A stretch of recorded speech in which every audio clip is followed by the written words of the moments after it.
नमस्कार दोस्तों, स्वागत है आपका प्रयास एजू हब के डिजिटल मंच पे। मैं कमल बाजिया और आप मेरे साथ देख रहे हैं व्याख्याता भर्ती परीक्षा के मैथ्स के क्वेश्चनों का सॉल्यूशन। तो देखो, 10 मीटर लंबी, 6 मीटर ऊंची और 22.5 सेंटीमीटर मोटी दीवार बनाने के लिए कितनी ईंटों की आवश्यकता होगी? प्रत्येक ईंट का आपको माप दे रखा है। तो बंधु, ईंटों की संख्या अगर आपको चाहिए तो आपको दीवार के आयतन में एक ईंट के आयतन का भाग लगा देना चाहिए। और दीवार का आयतन है 10 मीटर लंबाई, चौड़ाई है दीवार की 6 मीटर और ऊंचाई दीवार की कितनी है?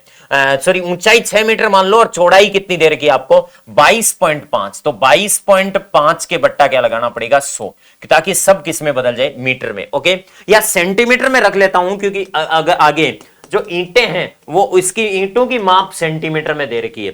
तो 10 मीटर लंबी कोई दीवार है, 10 मीटर को 1 मीटर में 100 सेंटीमीटर होते हैं, तो गुणा करेंगे तो 1000 सेंटीमीटर लंबी।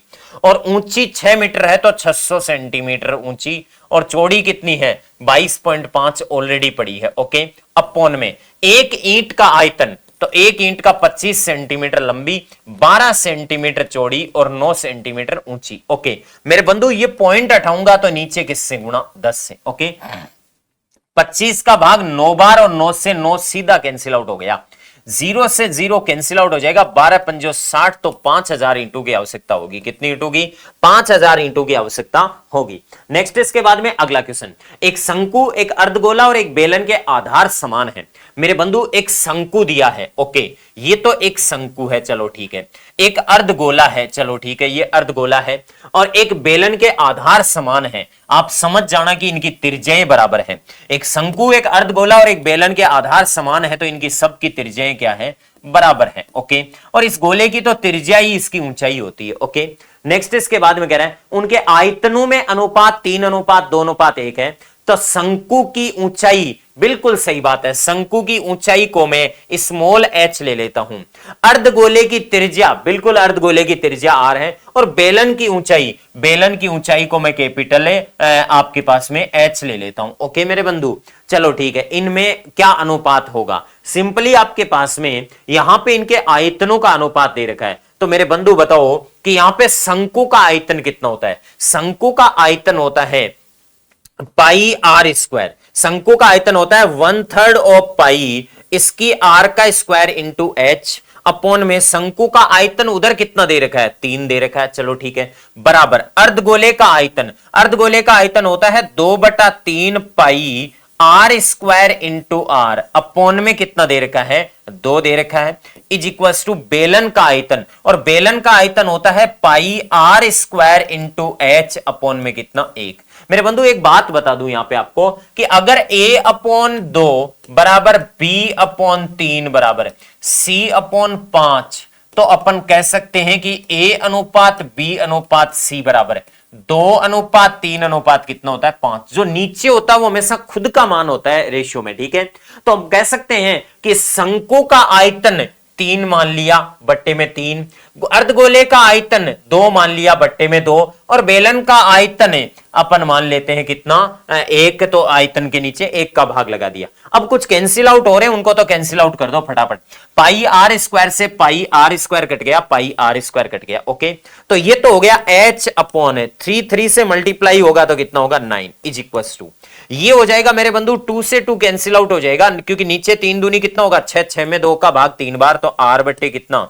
3। ओके, देन यहां से h बट्टे कितना आ जाएगा? 1। तो मेरे बंधु बताओ, उसी तरीके से जैसे स्क्रीन पर ऊपर लिखा हुआ है कि आपके पास में शंकु की ऊंचाई 9 और अर्धगोले की त्रिज्या 3 और आपके पास में बेलन की ऊंचाई का मान कितना आएगा? 1। तो 9, 3, 1 बी ऑप्शन में राइट आंसर हो जाएगा। अगला कह रहा है कि 2 बेलन ए और बी के आधारों के अर्धव्यास 3:2 है। 2 बेलन दे दिए, एक बेलन तो मेरे बंधु ये दे दिया, ठीक बात है, इस बेलन का नाम तो मैंने ए दे दिया। एक दूसरा बेलन है बी, चलो ठीक है, इस बेलन का नाम हमने क्या ले लिया? बी। इनके आधारों के अर्धव्यासों का अनुपात 3:2 है, मतलब इसकी त्रिज्या, अर्धव्यास त्रिज्या ही होती है 3, तो उसकी त्रिज्या कितनी? 2। इनकी ऊंचाइयां n अनुपात 1 में है। बिल्कुल सही बात है, कोई दिक्कत नहीं है मेरे बंधु। इसकी ऊंचाई कैपिटल H बराबर तो n मान लू, और इसकी ऊंचाई स्मॉल h बराबर क्या मान लू, 1 मान लू। ओके, इस अनुपात में है। यदि बेलन A का आयतन B के आयतन का 3 गुना है, A का आयतन, किसका आयतन, A का आयतन, बेलन A का आयतन B के आयतन का, किसका आयतन है, B का आयतन। बंधु बेलन A का आयतन है B के आयतन का 3 गुना है।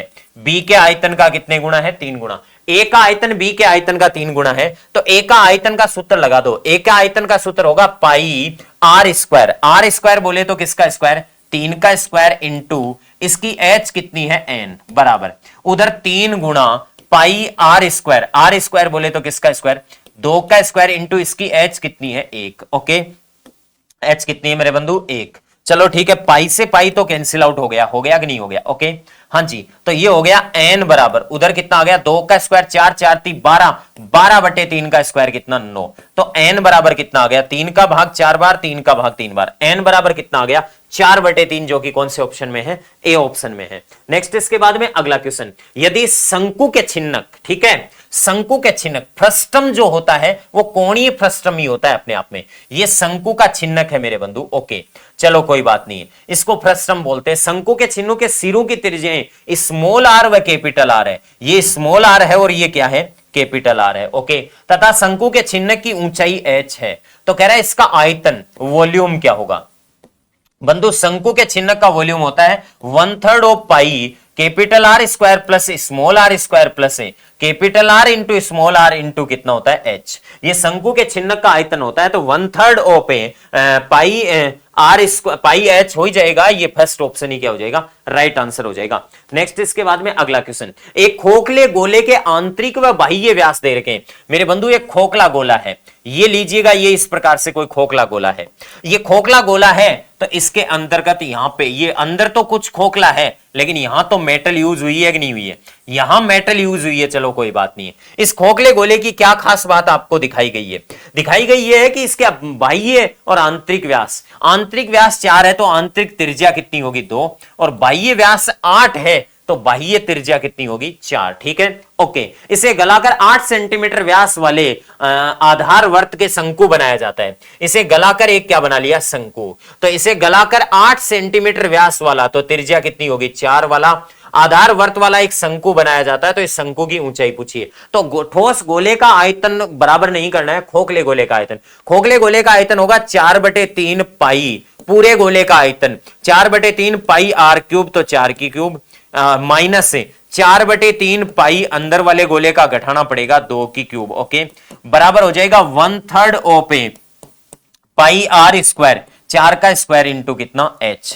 1/3 पाई तो कैंसिल आउट हो जाएगा, pi upon 3 pi upon 3 pi upon 3 cut गया। ठीक है, ये 4 तो मैं कॉमन ले लेता हूं दोनों जगह से, ये 4 तो ठीक है। ये 4 की क्यूब कितनी होती है, 4 चौक 16, 16 चौके 64, 64 में से 2 की क्यूब कितनी हो जाती है, 8 घटा लो। ठीक है, बराबर आ जाएगा आपके पास में 4 इंटू 4 इंटू कितना h। 1 4 से 4 तो सॉरी 1 4 से 4 तो क्या हो गया, कट ही गया।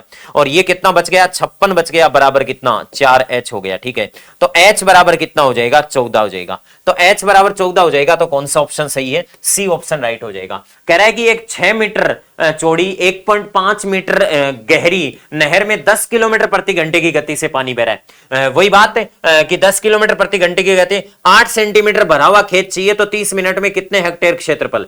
तो नहर से पानी का आयतन, नहर से निकले पानी का आयतन, नहर से निकले पानी का आयतन, पानी का आयतन, नहर से निकले हुए पानी का आयतन बराबर है खेत में, किसमें, खेत में पानी का आयतन, पानी का आयतन। मेरे बंधु नहर से जो पानी खेत में निकलेगा, खेत का क्षेत्रफल तो हमें नहीं पता, खेत का तो क्षेत्रफल हम लंबाई गुणा चौड़ाई मान लेते हैं इंटू खेत में। 8 सेंटीमीटर भरा हुआ चाहिए, तो सेंटीमीटर को मीटर में बदलेंगे, बट्टा कितना 100। ओके, अब कह रहा है कि नहर से जो निकलेगा पानी, नहर की लंबाई कितनी है, 10 किलोमीटर को लिख सकता हूं 10,000 मीटर प्रति क्या घंटे, इंटू 30 मिनट को लिख सकता हूं आधा घंटा, इंटू नहर की लंबाई गुणा चौड़ाई 6 मीटर और ऊंचाई कितनी है 1.5 मीटर। ओके, घंटे से घंटे की यूनिट क्या हो जाएगी, कैंसिल आउट हो जाएगी। ठीक बात है, ओके मेरे बंधु, ये आ जाएगा 2 का भाग लगाओगे तो आ जाएगा 5000 मीटर इंटू 15 को 6 से गुणा कर दो आप सीधा, ठीक है। 15 6 90 होता है, ठीक है। 90 होता है तो 9 ही आ जाएगा, यहाँ पे कितना आ जाएगा, 9 आ जाएगा, ठीक है। 15 45 45 90, ओके ठीक है। सॉरी 15 6 15 दूनी 30 30 60 90, ओके हाँ जी। तो ये 90 हो गया आपके पास में। यहां कितना हो गया, एल बी इंटू 8 बटे कितना 100 हो गया। 8 का भाग लगा देते हैं अपन इसमें, ठीक है। तो 8 का भाग लगा दे तो 8 6 48 बचेगा 2, 8 दूनी 16 8 5 40, ठीक है। हाँ जी 9 से मल्टीप्लाई कर दो आप, 9 5 45 और 9 दूनी 18 और 4 22, कैरी फॉरवर्ड कितना करेगा 2, 9 6 54 और 2 56 और 2 जीरो और लगा दो बराबर एल बी। ये क्षेत्रफल आ गया, लेकिन ये 56 25 00 एरिया है, और ये एरिया हमेशा मीटर स्क्वायर में होता है। किसमें होता है, मीटर स्क्वायर में, क्योंकि यहां पे मीटर है। आपको एक चीज का ध्यान रखना है, 1 हेक्टेयर बराबर होता है 10,000 वर्ग मीटर। कितना होता है, 10,000 वर्ग मीटर होता है 1 हेक्टेयर। तो 10,000 का इसमें भाग लगाओगे तो 56.25 आ जाएगा, 56.25 हेक्टेयर आ जाएगा इस एलबी। एलबी है खेत का क्षेत्रफल, तो 56.25 कौन से ऑप्शन में है, डी ऑप्शन इसका क्या होगा, राइट होगा। ओके दोस्तों, इस प्रकार से मैथ्स के क्वेश्चनों का सॉल्यूशन हुआ। Thank you. हेलो स्टूडेंट्स, अभी आप लोगों का जो फर्स्ट ग्रेड का ये पेपर हुआ था जीके का, उसमें पॉलिटिकल साइंस से संबंधित आपके जो प्रश्न हैं, तो देखिएगा इसमें आपके जो ये प्रश्न है आसान सा पार्ट है। इसमें ये भी राजस्थान में पंचायती राज के संदर्भ में सही युग्म पहचानिए, यानी इसमें आपके सामने 4 ऑप्शन है, इसमें से आपने करेक्ट ऑप्शन बताना है कौन सा है। तो देखिएगा कि स्वतंत्रता के पश्चात राजस्थान ग्राम पंचायत अधिनियम का निर्माण की बात करते हैं, तो ये 1949 नहीं बल्कि 1953 है, जो जनवरी 1954 में क्या हुआ, लागू हुआ। ठीक है भी, तो इसका मतलब ये कथन गलत हो गया। अब आता है कि स्वतंत्रता पश्चात राजस्थान पंचायती राज डिपार्टमेंट की बात की जाती है, तो इसका गठन 1949 में हुआ था, तो इसका मतलब ये भी गलत हो गया। अब आता है सादिक अली समिति का गठन, ये 1964 में हुआ था, इसका मतलब ये भी गलत हो गया। तो अब आपके सामने अपने आप ही ऑप्शन कौन सा बन गया, गिरधारी लाल व्यास समिति का गठन 1973 में हुआ। तो ये लीजिएगा क्वेश्चन नंबर 15 का आपके सामने कथन कौन सा सत्य है, तो ये आपके सामने डी सत्य है भी। हाँ जी, अब उसके बाद में नेक्स्ट अगर बात की जाती है भी क्वेश्चन नंबर 16 कि 74वें संविधान संशोधन, यानी इसमें आपका 73वां और 74वां 2 संविधान संशोधन है। 73वां किससे संबंधित है, ग्रामीण स्वशासन से संबंधित है, और 74 की अगर बात की जाती है ये नगरीय स्वशासन से संबंधित है। तो कहने का मतलब किससे संबंधित बात होगी, नगरीय।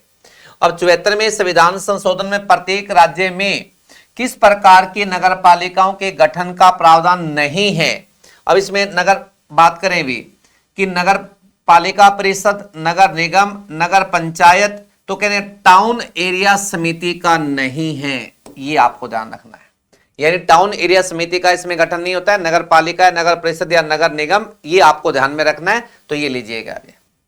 अब उसके बाद में नेक्स्ट आपका प्रश्न आता है अभी, अब ग्राम सभा की किसी भी बैठक में संकल्प पारित करने के लिए आवश्यक संख्या क्या है। तो देखिए सब जानते हैं ग्राम सभा अनुच्छेद 243 क्या है, क में है।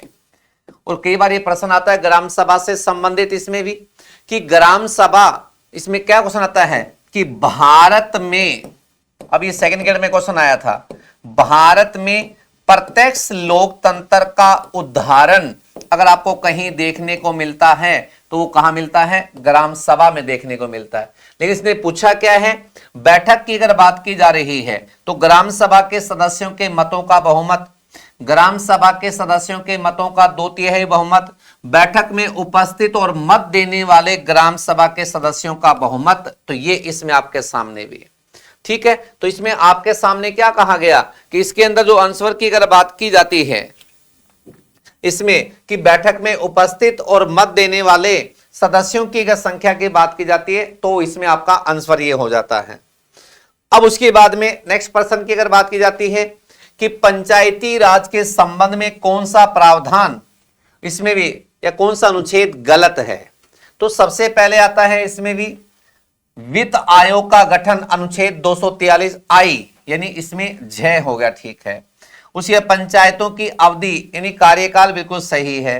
पंचायतों के लिए निर्वाचन की अगर बात की जाती है, ये अनुच्छेद 243 आई है। आई का मतलब यहां हिंदी में 243 से तय है, ठीक है भी। उसके बाद स्थानों का आरक्षण अनुच्छेद 243 ग में, तो यानी अनुच्छेद 243 डी। तो ये लीजिएगा, पंचायती राज से संबंधित निम्न में से कौन सा कथन असत्य है। अब उसके बाद तो ये लीजिएगा भी, पॉलिटिकल से संबंधित आपके इसमें 4 ही प्रश्न थे और आसान से थे, मे भी सभी बच्चों का ये सही होगा। ओके भी, थैंक यू। हाँ, बढ़ते अपने अगले प्रश्न की तरफ। जेला, जमेला, पीपल पत्रा, अंगोटिया ये किस अंग के आभूषण है? कभी भी ध्यान रखना, जेला, झुमका, पीपल पत्ता या पीपल पत्रा, बाली, इस प्रकार के आभूषण कभी भी पेपर में आए तब आपका आंसर रहेगा, इसका राइट जो आंसर रहेगा कान। तो इसका 2 नंबर आपका करेक्ट आंसर रहने वाला है। बढ़ते अपने अगले प्रश्न की तरफ। अगला जो प्रश्न है ये रहा प्रश्न संख्या 10। तिमणिया नामक आभूषण शरीर के किस अंग पर धारण किया जाता है? तिमणिया, नावा, मादलिया सेकंड ग्रेड में पिछले में आ चुका है। मादलिया इस प्रकार के, अमेल इस प्रकार का, हालरो, ऐसे कभी भी आभूषण आपको दिखाई दे तो आपका राइट जो ऑप्शन रहेगा ऑप्शन नंबर सी यानी गर्दन या गला भी आपको ऑप्शन में मिल सकता है। हेलो साथियों, नमस्कार। मैं जय चौधरी, प्रयास के डिजिटल प्लेटफॉर्म पर आपका हार्दिक स्वागत हुआ, अभिनंदन। जो 8 तारीख को आपका पेपर हुआ था उसके हिस्ट्री के संबंध में जो क्वेश्चन है उसको डिस्कस करते हैं। पहला क्वेश्चन 41 है, गांधी जी से संबंधित कथनों में असंगत मतलब गलत है, इसकी पहचान करनी है। तो पहला स्टेटमेंट है कि गांधी जी 1917 में चंपारण बिहार राजकुमार शुक्ल के कहने पर गए। तो आपको पता है कि चंपारण में नील किसानों की समस्या के समाधान के लिए राजकुमार शुक्ल ने गांधी जी को आमंत्रित किया था 1916 के कांग्रेस के लखनऊ अधिवेशन के दौरान। तो गांधी जी वहां चंपारण जाते हैं और इन नीलों के समस्याओं के समाधान के लिए आंदोलन चलाया, जो भारत में गांधी का फर्स्ट सत्याग्रह माना जाता है, और ये नील की खेती बंद करवाई। दूसरा स्टेटमेंट है, गांधी जी ने प्रिटोरिया में इंडियन ओपिनियन नामक पत्रिका का प्रकाशन किया। ये स्टेटमेंट गलत है। इंडियन ओपिनियन अंग्रेजी में पत्रिका अफ्रीका के डरबन शहर से प्रकाशित की गई या निकाली गई। थर्ड स्टेटमेंट है, हरिजन सेवा संघ के सचिव अमृतलाल विठल दास ठक्कर बापा थे। कौन थे? हरिजन ठक्कर बापा थे, बिल्कुल सही है। फिनिक्स फोरम व टॉलस्टॉय फोरम की स्थापना गांधी ने अफ्रीका में ही की थी, लेकिन 1906 और 1910 में की थी। तो ये दूसरा और चौथा जो स्टेटमेंट है वो असंगत है। तो इसका ऑप्शन क्या हो गया? बी, दूसरा और चौथा कथन गलत है। नेक्स्ट आप क्वेश्चन देखिए 42वां। निम्न में से किस पुस्तक की रचना जवाहरलाल नेहरू के द्वारा नहीं की गई है? पहला है which way of the interpretation, मुक्ति का कौन सा रास्ता। इसके अलावा letters from a father to his daughter, पिता के पत्र पुत्री के नाम, ये इंदिरा गांधी के नाम लिखे थे। इसके अलावा विश्व इतिहास की झलक, इसके अलावा है वार एंड पीस। तो ये तीनों पुस्तक नेहरू जी की है। War and piece Nehru ji की नहीं है, ये लियो टॉलस्टॉय की पुस्तक है। किसकी पुस्तक है? युद्ध और शांति, लियो टॉलस्टॉय की पुस्तक है। नेक्स्ट देखिए अगला क्वेश्चन, निम्न को उनके जन्म पूर्व के आधार पर कालानुक्रम में व्यवस्थित कीजिए। इसका मतलब ये क्वेश्चन ये पूछ रहा है कि इन महानुभाव या इन व्यक्तियों का जन्म के अनुसार क्रम किस प्रकार से है। तो सबसे पहले आप देखोगे महात्मा गांधी का जन्म होता है 2 अक्टूबर 1869। तो आपको तीन जगह दिखाई दे रहा है। इसके बाद में आप देखोगे कि सरदार वल्लभ भाई पटेल का जन्म होता है, तो 3 और 4। तो 3 और 4 2 जगह है, इसका मतलब और आगे बढ़ना पड़ेगा। इसके बाद में पटेल के बाद में आप जवाहरलाल नेहरू का जन्म देखते हो, तो 3 और 2, तो 3 4 2 कहां दिखाई दे रहा है? Option B. तो इसका सही आंसर क्या हो गया? बी हो गया। और सबसे एंड में बी आर अम्बेडकर साहब जन्म होता है। नेक्स्ट देखिए अगला क्वेश्चन, जम्मू कश्मीर एवं लद्दाख को केंद्र शासित प्रदेश का दर्जा कब दिया गया? तो 31 अक्टूबर 2019 को दिया गया था।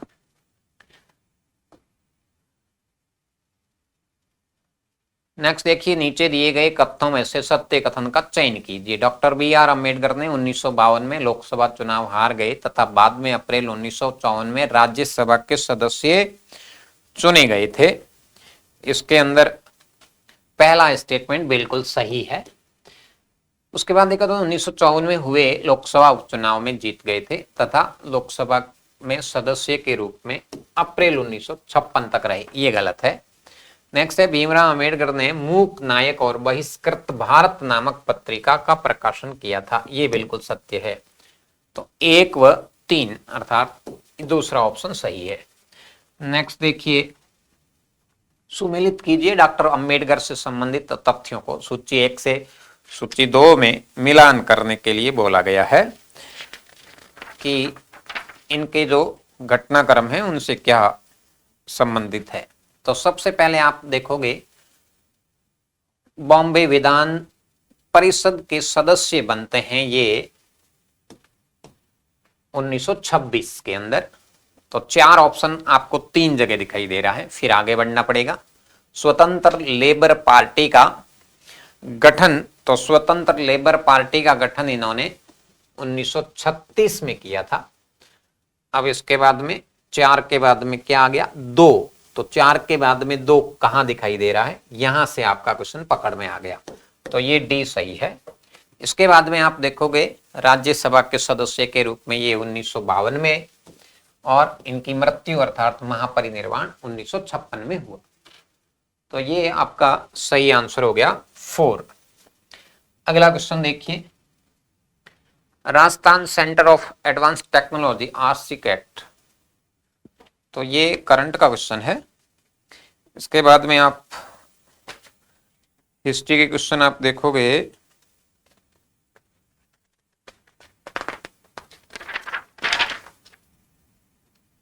तो राजस्थान हिस्ट्री के क्वेश्चन रहेंगे। अब इंडियन हिस्ट्री के क्वेश्चन हो गए हैं। राजस्थान हिस्ट्री के क्वेश्चन आपको देखने को मिलते हैं।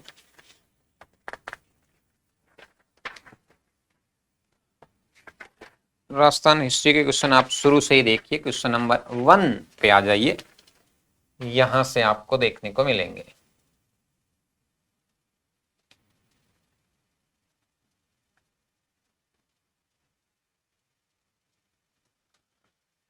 सुमेलित करना है। रियासत दे रखी है, रियासत के संदर्भ में कुछ बातें पूछी गई है। सबसे प्राचीनतम रियासत सबको पता है मेवाड़ है।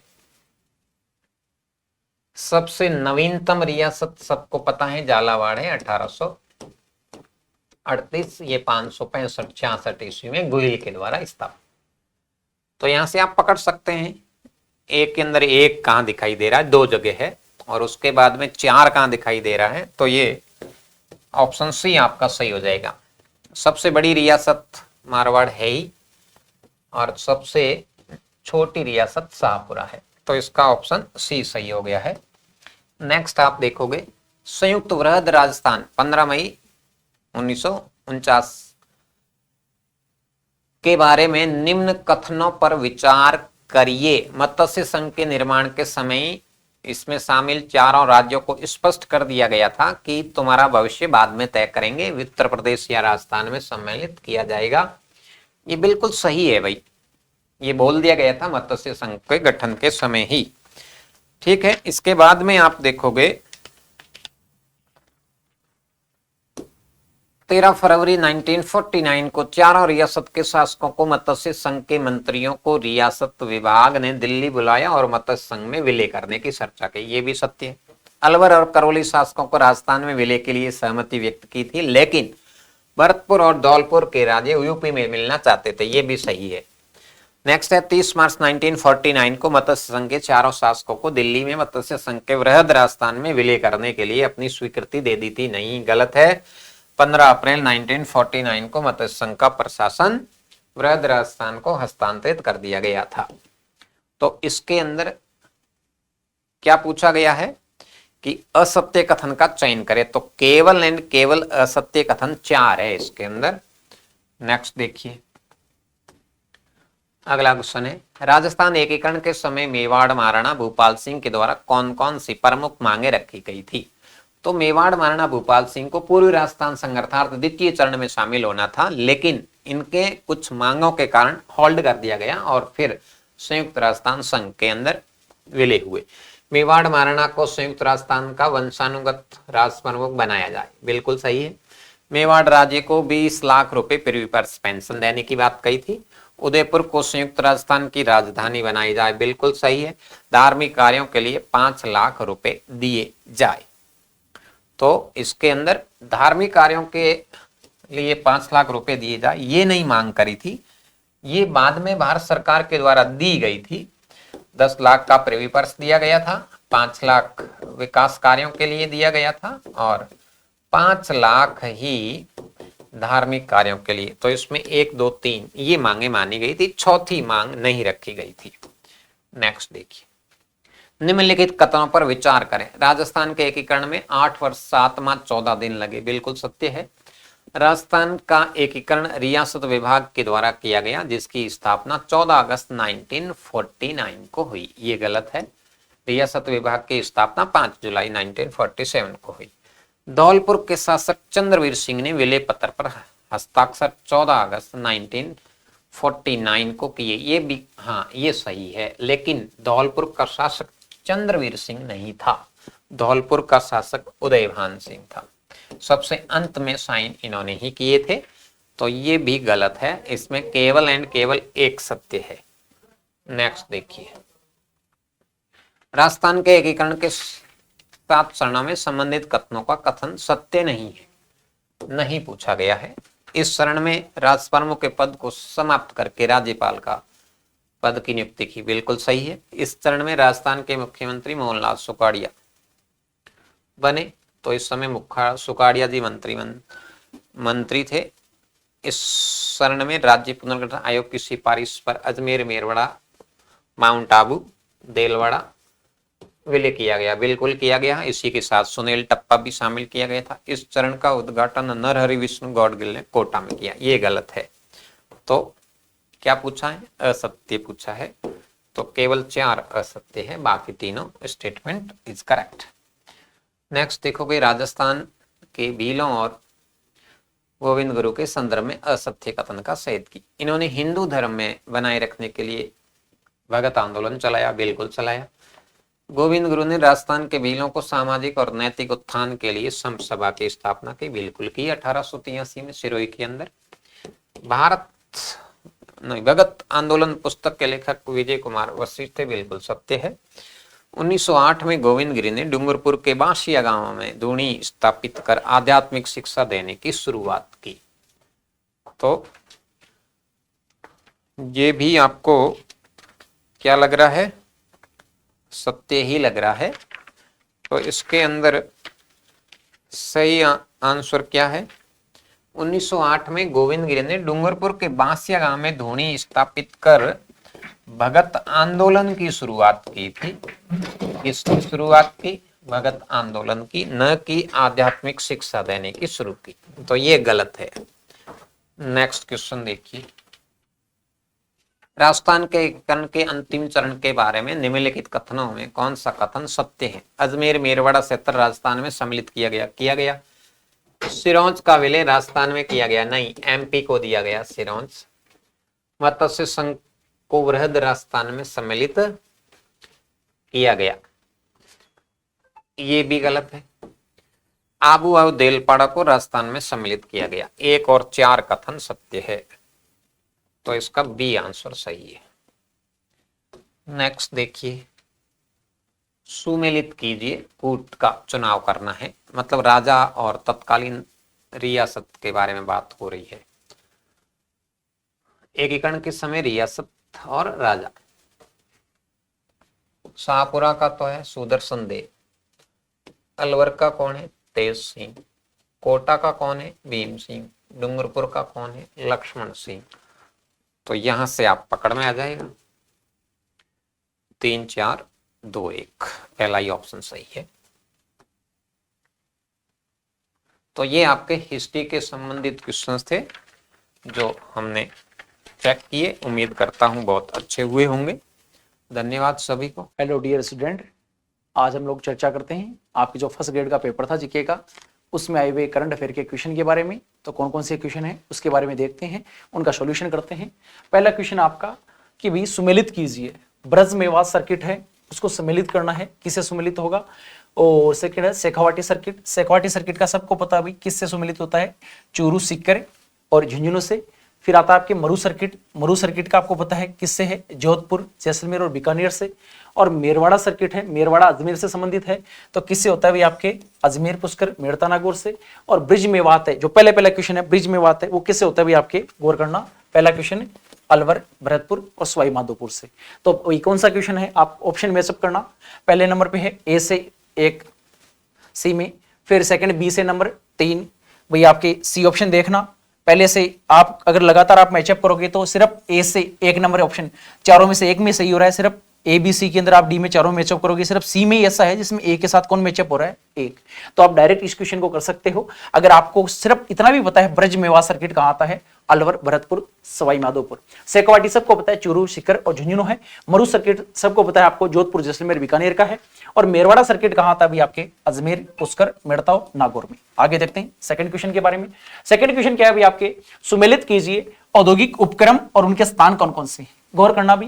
हिंदुस्तान जिंक लिमिटेड है, हिंदुस्तान जिंक लिमिटेड का कहां पर है? देवारी, उदयपुर, राइट आंसर है भाई, कोई गलती नहीं है इसके अंदर। सेकंड हिंदुस्तान कॉपर लिमिटेड, भाई सबको पता है भारत के अंदर कॉपर के लिए सबसे फेमस जगह कौन सी है? राजस्थान की खेतड़ी, झुंझुनू। सेकंड भी सही है भाई। फिर बात करते हैं मॉडर्न बेकरीज इंडिया लिमिटेड है, भाई आपके बेकरी से संबंधित कहां का इंडस्ट्री फेमस है? जयपुर की, राइट आंसर है। फिर आपके हिंदुस्तान मशीन टूल्स अजमेर से संबंधित है। तो आपके चारों के चारों ऑप्शन सही हैं।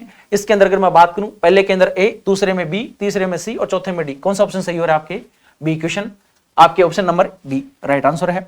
फिर आगे देखते हैं भाई कौन कौन से क्वेश्चन है। 33 नंबर हो गया आपके। फिर आगे चर्चा करते हैं क्वेश्चन नंबर 23 क्वेश्चन है भाई आपके। इसके संदर्भ में देखते हैं कौन कौन से क्वेश्चन है। 23 नंबर क्वेश्चन का देखते हैं भाई, क्या है क्वेश्चन नंबर 23? 21 हो ही गया अभी आपके। क्वेश्चन नंबर 23 देखते हैं। क्वेश्चन नंबर 23 क्या है? गोपाल इंडस्ट्री। सबसे पहले देखते हैं गोपाल इंडस्ट्री मिल्स कहां पर है भाई? कोटा के अंदर, ये राइट आंसर है। फिर आपके देखते हैं भाई मॉडर्न थ्रेड्स ग्रुप, ये राया भीलवाड़ा के अंदर है भाई, आपके फेमस है मॉडर्न थ्रेड्स ग्रुप। उसके बाद इंडस्ट्री से संबंधित है भाई, ये क्वेश्चन आपके उद्योग से संबंधित है, गौर करना। आधुनिक पॉलिटिक्स आबू रोड सिरोही से संबंधित है। फिर आगे चढ़ते हैं, उसमें देखते हैं SVP ग्लोबल वेंचर्स, ये कहां पर है? धनौदी, झालवाड़ा, झालावाड़ के अंदर है। तो भाई ऑप्शन नंबर फर्स्ट ए से 1 नंबर, बी से same to same sequence match up हो रहा है, कुछ ऊपर नीचे करने की जरूरत नहीं है। और कौन से ऑप्शन में है? ऑप्शन नंबर सी में राइट है भी आपके। सुमेलित करना, गोपाल इंडस्ट्री मिल्स कहां पर है? कोटा के अंदर। आधुनिक politics Abu road Sirohi. Modern threads group कहां पर है भी आपके? राया भिलवाड़ा। और SVP ग्लोबल वेंचर्स कहां पर है? धनौदी, झालावाड़ के अंदर। फिर देखते हैं भी आगे नेक्स्ट क्वेश्चन कौन सा है भाई आपके। नेक्स्ट नंबर क्वेश्चन है भाई आपके क्वेश्चन नंबर 30। क्वेश्चन नंबर 30 क्या है भाई?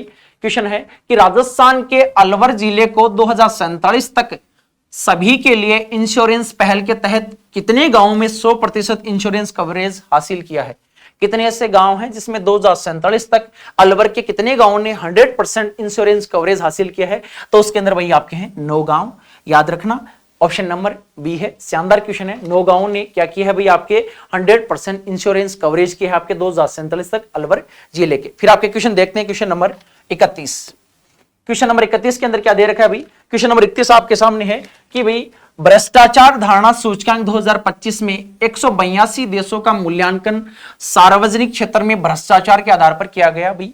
इसकी बात करें तो राइट आंसर है 182 कंट्रीज का किया गया है। किसमें मूल्यांकन? टोटल देश कितने शामिल थे इसके अंदर भ्रष्टाचार धारणा सूचकांक के अंदर? भाई आपके कितने देश थे? 182।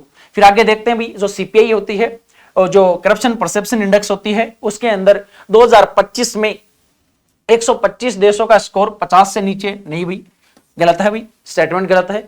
फिर तीसरा स्टेटमेंट देखते हैं, भ्रष्टाचार धारणा सूचकांक में डेनमार्क 88 अंकों के साथ में शीर्ष पर है। नहीं भाई, डेनमार्क देश शीर्ष पर नहीं है इसके अंदर। ऑप्शन नंबर जो तीसरा है स्टेटमेंट वो भी गलत है। चौथा स्टेटमेंट देखते हैं, भ्रष्टाचार धारणा सूचकांक में भारत विश्व स्तर पर कौन से स्थान पर है? राइट अभी 91, ये तो सही है। फिर आगे स्थान पर रहा और उसने 39 अंक प्राप्त किए। राइट अभी 39 अंक हासिल किए इंडिया ने जो भ्रष्टाचार धारणा सूचकांक है सीपीआई इंडेक्स के अंदर। तो पहला सही है और चौथा सही है। कौन से नंबर का आंसर हो रहा है अभी? ऑप्शन नंबर सी आपके क्वेश्चन नंबर 31 के अंदर। फिर देखते हैं भी आपके क्वेश्चन नंबर 32 का क्या आंसर है भाई? देखते हैं 32 के अंदर कौन सा ऑप्शन गलत है। 32 से पहले भी आपके गौर करते हैं।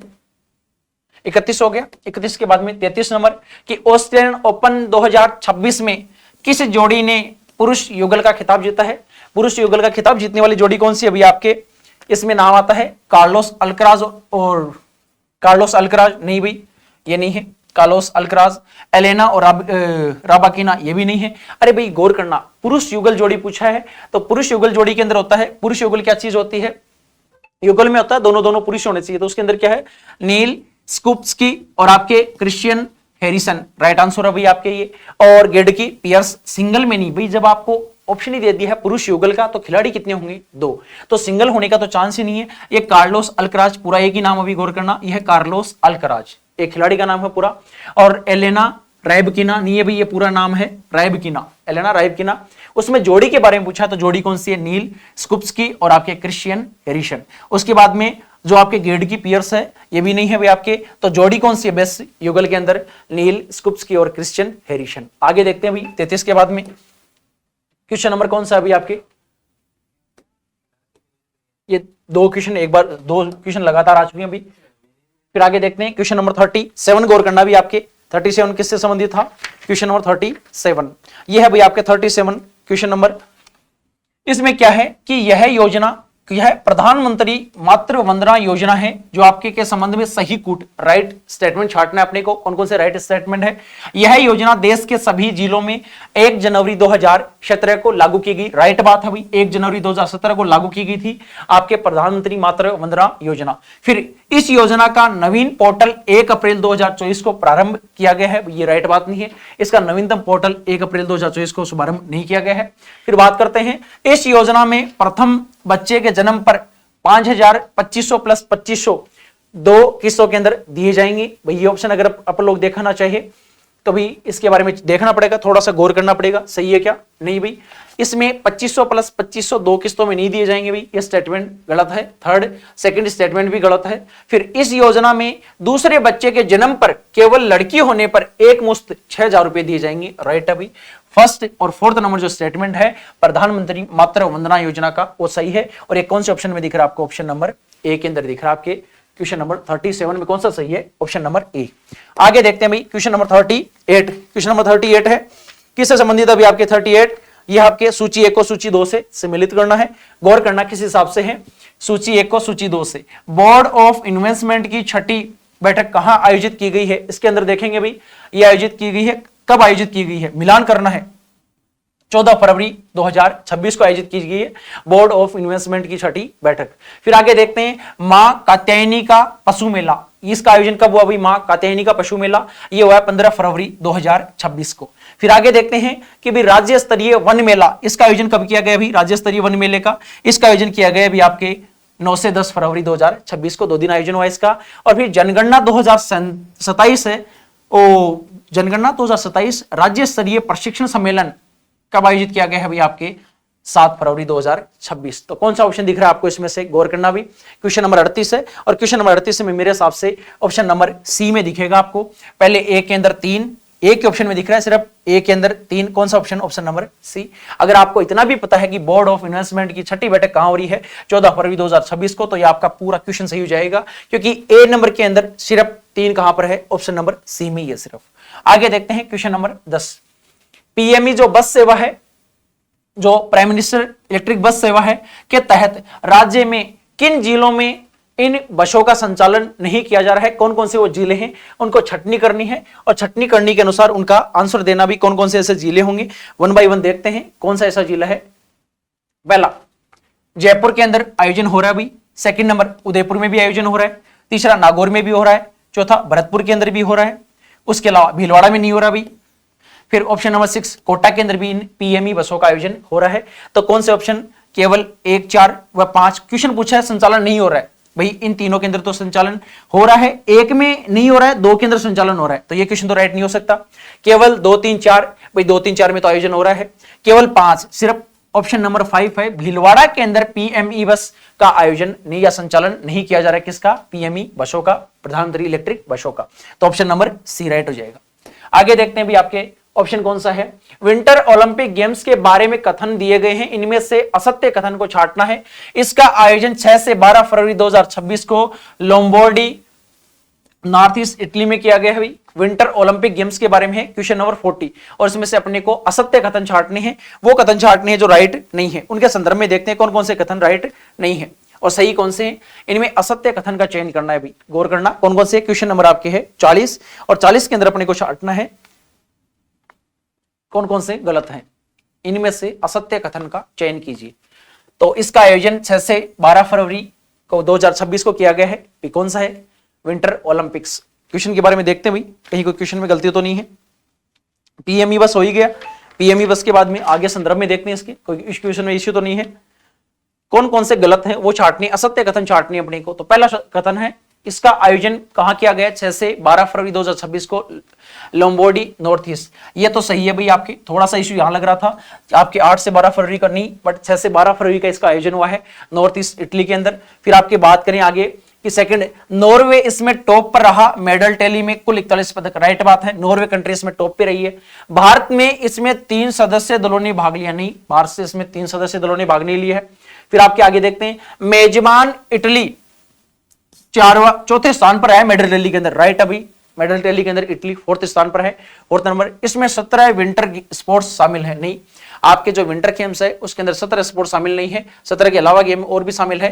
तो मेन चीज है कौन कौन से गलत है, ऑप्शन नंबर 3 और ऑप्शन नंबर 5 दो गलत हैं। किस ऑप्शन में दिख रहे हैं आपको? Option number C. 40 winter Olympic के अंदर कौन सा कथन असत्य है? एक तो ऑप्शन नंबर आपका 3 गलत है और एक ऑप्शन नंबर आपके 5, ऑप्शन नंबर सी। अब आगे देखते हैं कौन कौन सा क्वेश्चन है, 1 बाय 1 चर्चा करते हैं। आगे भी क्वेश्चन है क्या भाई? तो आज की क्लास को तो यही एंड करते हैं भाई। इसके आपके पेपर सॉल्यूशन के संदर्भ में एक शानदार क्लास और जो नेक्स्ट होगी आपकी, उसका सॉल्यूशन और देंगे आपको। तो जय हिंद, जय भारत। हेलो साथियों, नमस्कार। मैं जय चौधरी, प्रयास के डिजिटल मंच पर हार्दिक स्वागत व अभिनंदन। मैनेजमेंट से संबंधित जो क्वेश्चन है इसके बारे में हम देखते हैं। तो सबसे पहले 50 नंबर का क्वेश्चन आप देखिए कि 1943 में CSIR की संचालन समिति में डॉक्टर भटनागर के प्रस्ताव पर 5 राष्ट्रीय प्रयोगशालाओं की स्थापना की गई थी, जिसमें से कौन सी प्रयोगशाला नहीं है? तो इसके अंदर आप देखोगे राष्ट्रीय रासायनिक प्रयोगशाला ये भी थी, राष्ट्रीय भौतिकी प्रयोगशाला ये भी थी, राष्ट्रीय कार्बनिक प्रयोगशाला ये नहीं है, ईंधन अनुसंधान स्टेशन ये था। तो इसके अंदर 3rd ऑप्शन आपका गलत देखने को मिलेगा। ये संस्था इससे संबंधित नहीं है। राष्ट्रीय प्रयोगशाला की स्थापना 1943 में CSIR के तहत नहीं की गई थी। नेक्स्ट क्वेश्चन आप देखो, 1945 में टाटा फंडामेंटल रिसर्च संस्थान की स्थापना किस वैज्ञानिक ने की थी? तो ये फिजिक्स से संबंधित डॉक्टर CV रमन जो है, जिसको आप रमन इफेक्ट या रमन प्रभाव के नाम से पढ़ते हो, इन्होंने रमन इफेक्ट की खोज करी थी और 1930 में इनको नोबेल पुरस्कार दिया गया था भौतिकी के क्षेत्र में। तो ये CV रमन ने इनकी स्थापना की थी। नेक्स्ट देखिए, निम्न कथन किस वैज्ञानिक से संबंधित है? भारत के अंतरिक्ष कार्यक्रमों के जनक या प्रणेता माने जाते हैं। इसरो की स्थापना में इनकी मुख्य भूमिका रही। 66 में पद्म भूषण और 72 में पद्म विभूषण पुरस्कार दिया गया। तो ये आप देखोगे विक्रम साराभाई से संबंधित है। किससे संबंधित है? विक्रम साराभाई से संबंधित है। नेक्स्ट क्वेश्चन आप देखिए, अगला क्वेश्चन है आपका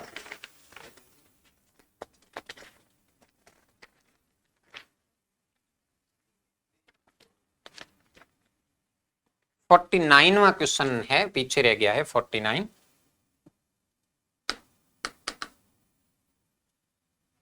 दो स्टेटमेंट दे रखे हैं। कथन एक, जन सूचना पोर्टल सूचना के अधिकार अधिनियम 2005 की धारा 4B के अनुसार विकसित।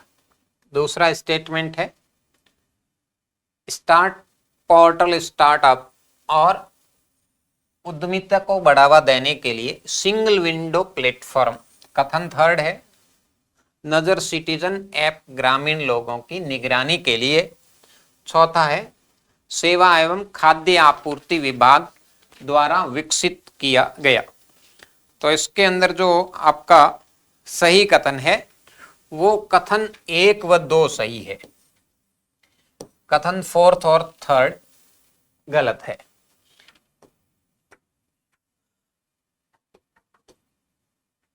इसके बाद में आपका क्वेश्चन संख्या जो है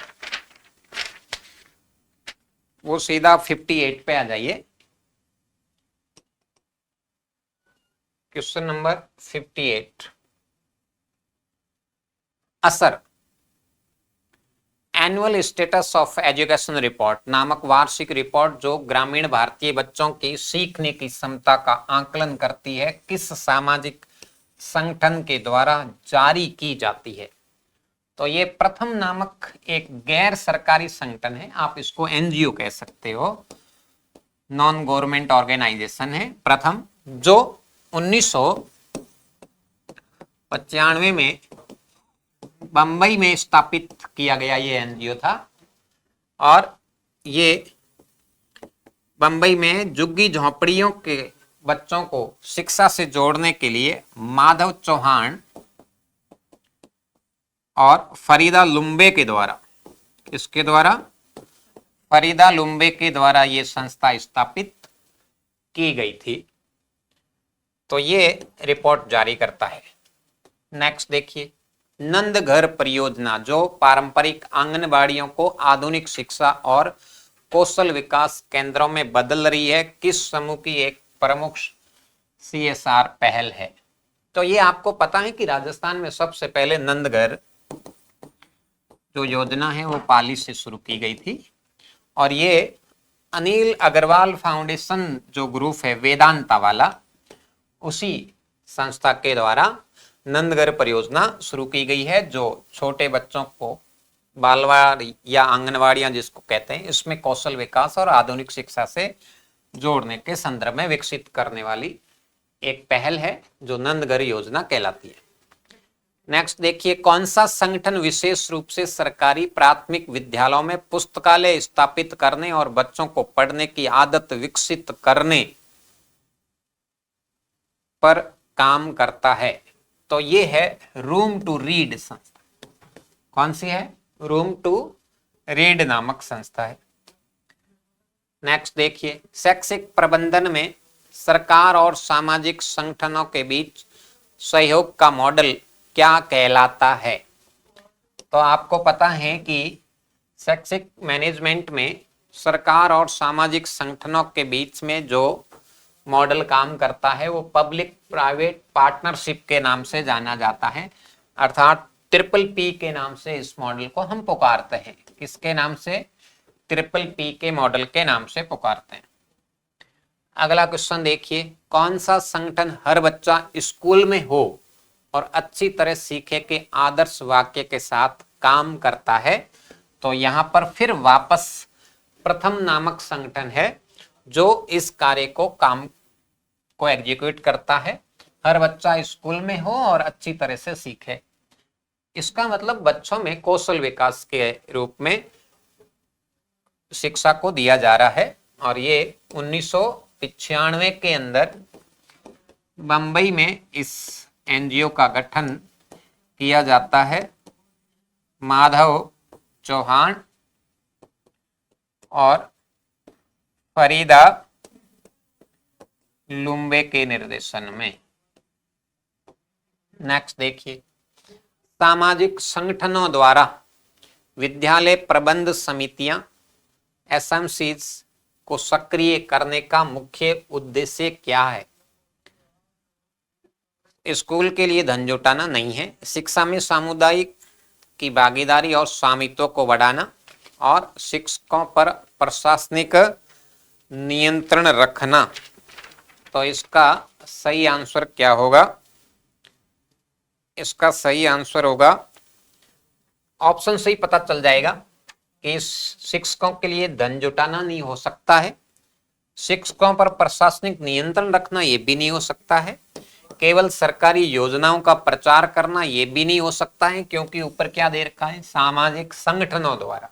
तो पीछे जो ऑप्शन बचा है ये आइडियोलॉजी से भी आप सब सही कर सकते हैं। शिक्षा में समुदाय की भागीदारी और स्वामित्व को बढ़ाना। नेक्स्ट देखिए, बौद्धिक विकलांगता के साथ साथ सुनने और बोलने जैसी अक्षमता वाले बच्चों के लिए हमारे 3 विशेष स्कूल उत्तरी पश्चिमी राजस्थान के अंदर अर्ध शुष्क ग्रामीण क्षेत्रों में सेवाएं दे रहे हैं या ये विकसित किए गए हैं। तो इसमें से कौन सा विद्यालय नहीं है? तो ये 3 विशेष जो विद्यालय है, इसमें पहला है विशेष विद्यालय नवलगढ़ झुंझुनू में है, दूसरा है विशेष विद्यालय झुंझुनू शहर के अंदर है, तीसरा विशेष विद्यालय पिपराली यहां पर नहीं है, और ये है विशेष विद्यालय देवीपुरा सीकर। तो इसमें 1, 2 और 4 ऑप्शन कहां है? ये रहा क्वेश्चन नंबर 64 में बी आंसर सही है। ठीक है, नेक्स्ट देखिए। हाँ, तो ये आपके मैनेजमेंट से संबंधित क्वेश्चन थे, हो गए। धन्यवाद सभी को। चलिए, रीजनिंग के इस वेन डायग्राम के क्वेश्चन में हमें क्या कहा गया है? अगर हम इस क्वेश्चन को देखते हैं, थोड़ा सा हम इस चीज को देखें। क्वेश्चन में ये एक डायग्राम है जिसमें आयत को दर्शाया गया है पुरुष के रूप में, ठीक है, और वृत्त को शहरी लोगों के रूप में दर्शाया जा रहा है, वर्ग शिक्षित लोगों को बता रहा है, ठीक है, और त्रिभुज जो है, ये जो आपको यहाँ पे दिख रहा है, ये जो है आपका वो है सरकारी कर्मचारी के रूप में। ठीक है, तो अगर इसने बोला है कि शहरी शिक्षित पुरुष, शहर जो है वो सर्कल में है, तो ये तो शहर के हो गए, शिक्षित जो है वो इसके अंदर आ गए, तो 2 और 1। अब उसने कहा है शहरी शिक्षित पुरुष जो सरकारी कर्मचारी हैं, तो सरकारी कर्मचारी हैं वो कितने हो जाएंगे? 2 हो जाएंगे। तो ये जो आंसर होगा वो हमारा क्या हो जाएगा? 2 हो जाएगा। एनालॉजी का क्वेश्चन है, इसने 0.16 का रिलेशन बताया है, 0.016। अगर मैं इसे देखता हूं तो बेसिकली ये 16/100 है, तो ये आपको 16/10,000 है, मतलब नीचे 100 का आपको हर में गुना करना है। तो अगर हमारे पास में 1.02 है तो 102/100 है, तो ये बन जाएगा 102/4 जीरो हो जाएगी। तो अगर मैं इसको बदलूंगा तो ये 0.0102 आंसर कौन सा हो जाएगा? सी ऑप्शन हमारा आंसर हो जाएगा। एनालॉजी का एक प्रश्न है जिसमें आपको जो ऊपर संख्याएं दिखाई दे रही हैं सेम वैसा आपको लॉजिक ढूंढना है। ऐसे क्वेश्चन में हमेशा 2 छोटे नंबर से बड़े नंबर को बनाने की कोशिश करेंगे आप। तो इसमें अगर हम देखते हैं तो 3 और 1 से 14 बनाना है, तो हम यहां पर करते हैं 3 की क्यूब 27, 1 की क्यूब 1, 27 प्लस 1 का हाफ कर दें तो हमें बीच वाला नंबर मिल रहा है यहाँ पे। जैसे 4 36 में देखते हैं तो 4 का क्यूब हो गया 64, 2 का क्यूब हो गया 8, 64 और 8 72 का हाफ कर देंगे तो हमें क्या मिलेगा? 36। तो इस तरीके से हम चलेंगे तो हमें इस ऑप्शन पे जाना पड़ेगा क्योंकि बड़ा नंबर है, क्यूब करना है, तो ये तो बहुत कम हो जाएगा यहाँ पे। तो 8 का क्यूब हो गया 512, 2 का क्यूब हो जाएगा 8, 512 और 8 कितना हो जाएगा? 520 का हाफ 260। मतलब सेम वे में जो लॉजिक मिल रहा है वो कौन सा ऑप्शन हो जाएगा? हमारा डी ऑप्शन हो जाएगा। इस ऑप्शन में क्या था कि हमें ऐसा ऑप्शन ढूंढना था जो इस विकल्प में नहीं था। तो अगर हम देखें तो इन दोनों का योग ये बन रहा है, तो इसमें भी इन दोनों का योग बन रहा है, इसमें भी अगर हम देखें तो वो चीज इसमें आपको नहीं बन रही, बाकी सभी में बन रहा है। तो इसलिए जो आंसर होगा वो बी ऑप्शन हो जाता है। ठीक है, धन्यवाद आप सभी का।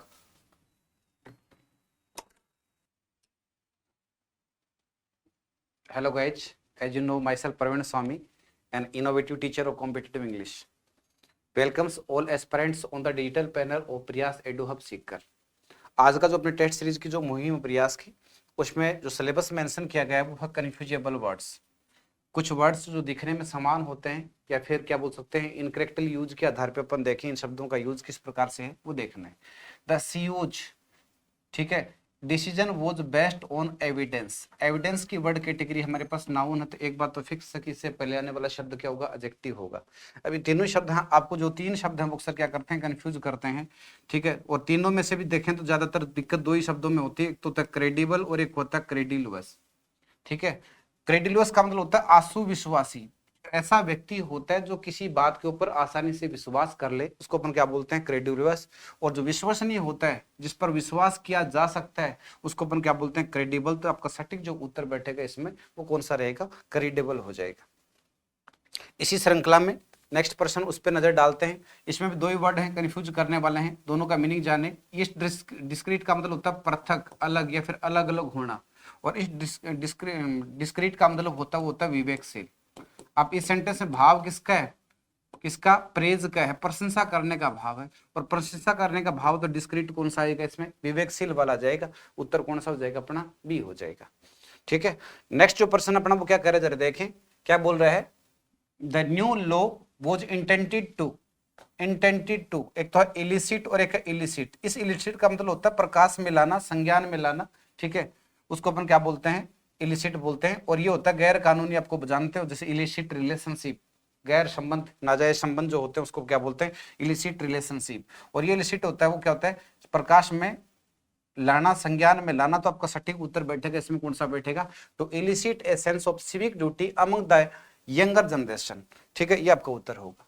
अगला जो हम क्या कह रहे हैं, after years of research the scientist was able to the complex genetic sequence, ठीक है। तो इसमें आपका सटीक उत्तर बैठेगा वो कौन सा बैठ जाएगा, एक्सप्लिकेट बैठ जाएगा। सही जो उत्तर होगा वो कौन सा होगा, एक्सप्लिकेट होगा, ठीक है। और लास्ट एंड फाइनल जो बिंदु वो कौन सा है, ठीक है, वो आ गया हमारे पास क्या है, the atmosphere in the room was with tension as the jury prepare to deliver the verdict, ठीक है। तो इसमें अलग अलग पार्ट आ गए इसमें।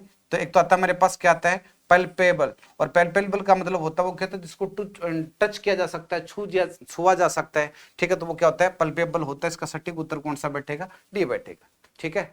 बस इतना सा था, थोड़ा प्रश्नों का जो स्तर है, आपको वोकेब वाला पार्ट है थोड़ा कठिन लग रहा होगा, लेकिन आज के एग्जाम में अपन देखें तो कुछ हार्ड लेवल के प्रश्न जो हैं वो तैयार होते आ रहे हैं, ठीक है। उस बात को ध्यान में रखते इसको पेपर को पूर्ण रूप से तैयार किया है। उम्मीद करता हूँ आपका पेपर सबका बहुत अच्छे से जा रहा होगा, और इसी क्रम में अपनी तैयारी को और बेहतरीन अंजाम देते रहें। जय हिंद, जय भारत, बेस्ट ऑफ लक। प्रयास ऑनलाइन प्लेटफॉर्म पर आप सभी साथियों का हार्दिक स्वागत है। ग्रेड फर्स्ट के टेस्ट नंबर 12 का साइकोलॉजी का सॉल्यूशन लेके आए हैं। तो देखिए क्वेश्चन नंबर 51, सूची फर्स्ट और सूची सेकंड। तो यहाँ कुछ सिद्धांत दिए हैं और इसकी विशेषता दी गई है। तो यहाँ देखिए पूछा गया है कि सूची फर्स्ट को सूची सेकंड से सम्मिलित कीजिए, तो कौन सा सम्मिलित है।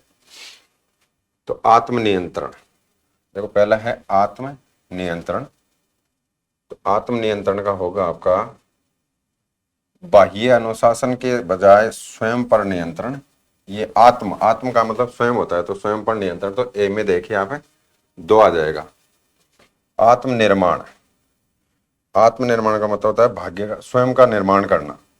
तो बी में हो जाएगा आपका 4। तो ये उत्तर हो जाएगा अपना, देखो ए में 2 आ रहा है, तो ए में 2, बी में 4, सी में 1 और डी में 3। अपने आप को पूर्ण इकाई के बनाने का सिद्धांत। तो इच्छाओं और संघर्षों में खंडित न होना, अलग अलग न बांटना। तो आंसर हो जाएगा ए। 52 नंबर का आपका क्वेश्चन है, सूची फर्स्ट को सूची सेकंड से सम्मिलित कीजिए। तो देखो यहाँ आप ये देख लीजिए, जैसे एंजाइटी का नहीं, एंजाइटी होता है, डिप्रेशन है, बिंज ईटिंग है, बाइपोलर डिसऑर्डर है। तो ईटिंग खाने से संबंधित है, किससे संबंधित है, खाने। तो वजन बढ़ने की चिंता किए बिना अत्यधिक खाना, तो बिंज ईटिंग बोलते हैं इसको, क्या बोलते हैं, बिंज ईटिंग। तो सी में आप देखिए, सी में 1 कौन से में हो रहा है, तो सी में 2 बार हो रहा है। अब आप देखिए बी में डिप्रेशन है, तो डिप्रेशन का मतलब होता है रुचि का अभाव, ऊर्जा में कमी और नकारात्मक विचार। तो ये देख लीजिए आप कि ए में 3 और बी में 4 हो, तो ए में 3 और बी में 4, यहाँ पे कौन सा हो जाएगा, ए हो जाएगा। क्या हो जाएगा, ए। तो देखो एंजाइटी क्या है, एंजाइटी है वास्तविक या काल्पनिक स्थितियों में अत्यधिक भय की स्थिति को क्या कहते हैं? एंजाइटी कहते हैं। फिर आता है डिप्रेशन। तो डिप्रेशन क्या है? रुचि का अभाव, ऊर्जा में कमी और नकारात्मक विचार। बिंज ईटिंग का मतलब वजन बढ़ने की चिंता किए बिना अत्यधिक खाने को क्या कहते हैं? बिंज ईटिंग कहते हैं।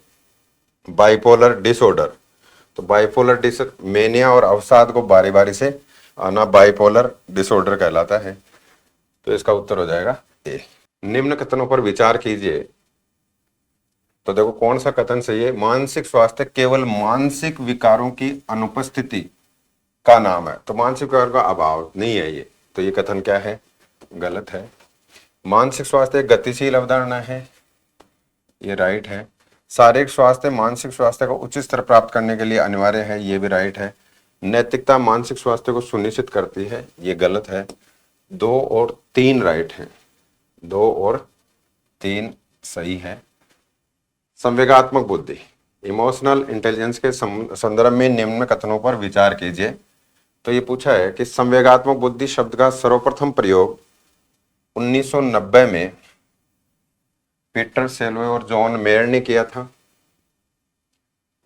डेनियल गोलमैन के अनुसार संवेगात्मक बुद्धि एक जन्मजात योग्यता है जिसे सीखा नहीं जा सकता। तो ये तो गलत है। उच्च संवेगात्मक बुद्धि वाले व्यक्ति बदलते वातावरण के साथ जल्दी व्यवस्थित हो जाते हैं, ये राइट है। तो यहां आपका हो जाएगा, ये भी राइट है और ये भी राइट है। तो 1 और 3, तो सी राइट हो जाएगा। निम्न कथन पर विचार कीजिए। भावनात्मक बुद्धि स्वयं दूसरों की भावनाओं को समझने और नियंत्रित करने की योग्यता है। तो ये सही कथन है। उच्च भावनात्मक बुद्धि वाले व्यक्ति बदलते वातावरण के साथ जल्दी व्यवस्थित नहीं हो पाते हैं, तो ये गलत है। डेनियल गोलमैन के अनुसार भावनात्मक बुद्धि एक सीखी जाने वाली योग्यता है, ये भी सही है। तो ए और सी यहाँ राइट है, ए और सी राइट।